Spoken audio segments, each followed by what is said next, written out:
Welcome to one of the most beautiful parts of the UK. This is the Cotswolds and we're standing on the historic Overbury estate. Down there is Overbury Stud, which over the years has bred some of the greats of the game, including the legendary Grundy. These days it's home to several stallions owned by His Highness Sheikh Mohammed. So let's go down there and find out a little bit more.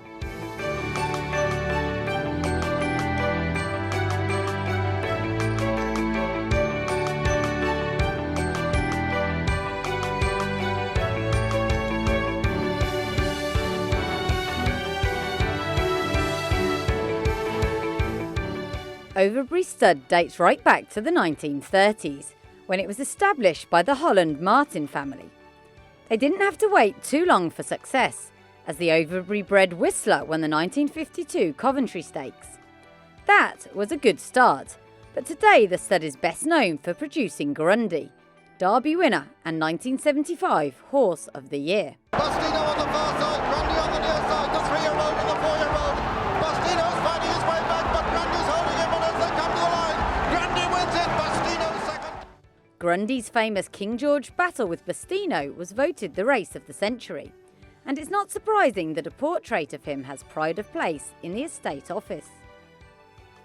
These days, the stud is leased by Simon Sweeting, who has fast built up an impressive roster of stallions after starting from scratch, as he explains. It was pure luck. I happened to be ready to move on. I'd been working for Luca Comani for 3 years. It was time for me to go and do something on my own, and the stud became available. So it was just absolute luck that that happened, and the fact that Keith Tara was there and John was prepared to support me and back me in sending him along. And it seems an idyllic place to bring up young horses. We've seen you've got loads of space. It's very quiet. I mean, what a great environment for them. It's a fabulous environment, and the history of the stud proves that it's a wonderful place to raise racehorses. They bred Grundy here, College Chapel came from here, Mummy's Pet was bred here. There's a huge long list. When they took their yearlings to the sales every year, it was probably one of the first places that most of the agents would go and have a look at the yearlings, because consistently they produced top-class racehorses. So we knew that it was a great place for breeding. It's also a wonderful place to live and work, so I'm very, very fortunate to be here. Last year saw the start of a new partnership for Overbury, when Dunedin, winner of the 2011 Emirates Melbourne Cup, arrived to stand his first year at the stud for owner Sheikh Farhad Al Thani. We're very, very lucky to have him. He's an obvious horse to have at stud, but not perhaps an obvious flat stallion from a commercial point of view. And as we will probably talk about later, the Sheikh Farhad has put an enormous amount of backing to help get him some good mares, and plenty of mares, to give him a chance to see if he's going to be a success at stud. And just explain a bit more about it, because even though he was versatile enough to win over a mile and a half at the top level, because he's won a Melbourne Cup and he's got a lot of stamina, breeders will naturally go to him as a national hunt sire, is that it? Absolutely, that was our thought from a commercial angle. You're right, his best form, according to time form, is at a mile and a half. But we thought that because he'd won over the 2 miles, we thought that it would be difficult to get enough commercial flat mares to him, simply because of the distance and the feeling in the back of people's head when they go to the sales that they're buying the progeny of a stayer. So we suggested to the Sheikh that he needed to give some sort of incentive to breeders, and he's mixed up an equivalent to the French breeders' premiums for people that breed to him and the people that buy his progeny, and he's also put a prize of £10,000 for anybody that breeds a stakes winner by him. So it's a one-off prize, but if he has 10 stakes winners, it's going to cost Sheikh Farhad £100,000. And as you mentioned there, it's been really, really well received, this, yeah. And as a result he's got mostly flat mares, which must be... Yes, he's got more than 80 flat mares to cover this year. 15 or so national hunt mares, which would be interesting to have, but it's really the flat ones that we want to see the results from to start with. And he's been lucky, he's had some he's had some sprinting mares that have produced sprinters, middle distance, as well as some staying mares, so he's had a complete mixture, and if he's any good, hopefully we'll know which are the best ones to breed to him in the future. The stud's standout performer to date is Tara, who won the Millennium Ascot Gold Cup for Godolphin and has been a revelation at stud. 3-time champion jump sire, his progeny continued to impress on the track and at the sales, and he clearly holds a special place in Simon's heart.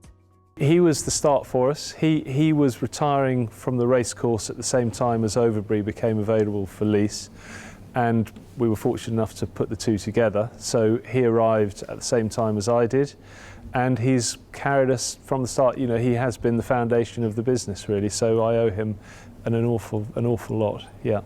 And he's 21 now, but he looks absolutely fantastic. You'd never guess it. He's in great nick.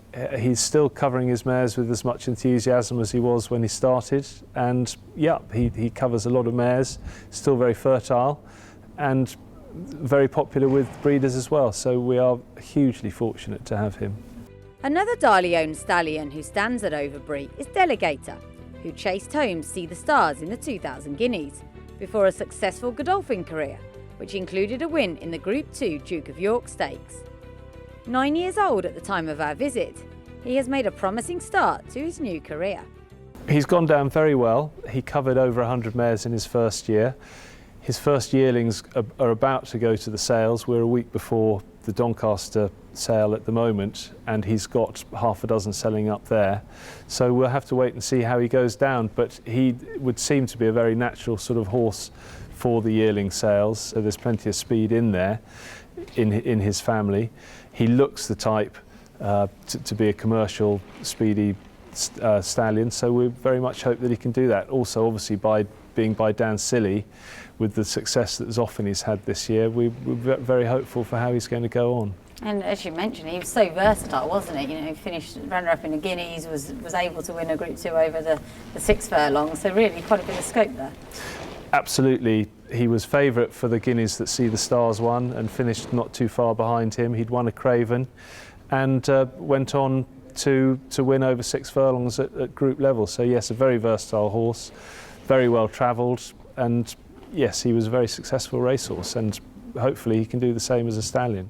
While Delegator may appeal to those looking for a speedy sort of sire, another ex-Godolphin trainee, Schiaparelli, is one for the staying brigade. A 5-time Group 1 winner all over Europe, he retired to the stud in 2011. He's very exciting from a National Hunt point of view because he's by Monson. We've got a lot of the Sadler's Wells line stallions standing as National Hunt stallions now, and the Monson factor gives you an outcross, which is going to be so important as years go by. Plus the fact that he's a classic winner, he's a full brother to a German Derby winner, he's a full brother to a German Oaks winner, and he's got a full sister who has produced a German Derby winner. So it's an exceptional family. He's a fabulous horse to deal with. He's a true gentleman, very, very relaxed. And yes, we're at the 3-year-old stage with his progeny at the moment, so we've got a couple of years to wait and see how good they are. But it's looking good at the moment. We've got a huge amount of confidence in how he's going to go. And he's owned by His Highness Sheikh Mohammed's Darley operation, as is his Delegator and Tara. How did that link come about? How did he get set up there? Well, I was very fortunate. I worked for Henry Cecil as his assistant for a few years and got to know John Ferguson, who was helping with the mating plans at that time. And I kept the relationship with John when I moved on from there, and I was fortunate enough that when Overbury Stud became available to lease, Tara was available at the same time, and I rang him up and said, is there any chance that we could put the two together? And I don't know why, but he decided that he wanted to show a bit of confidence and let me have a try. And we're very lucky that he was happy to let me, as a complete novice, take him on to manage his stud career, and also the fact that Sheikh Mohammed was happy to let him stay in the UK. He could very easily have accepted a big offer to send him off to stand as a National Hunt horse in Ireland, which would have been the quick way out, and probably a very financially rewarding way out as well. But I think because this was a horse that Sheikh Mohammed had bought at the sales himself, he was probably very keen to follow the rest of his career through. He wasn't there at the time of our visit, But the stud has recently acquired runaway Dubai duty-free winner Cityscape, who was on stud duty in Argentina. The first horse purchased outright by Simon and his partners. He is an exciting addition to the roster. He's been a wonderful stallion. He's been great for us. He's the first one that I've bought, the first stallion that I've bought into as a stakeholder myself with a couple of partners.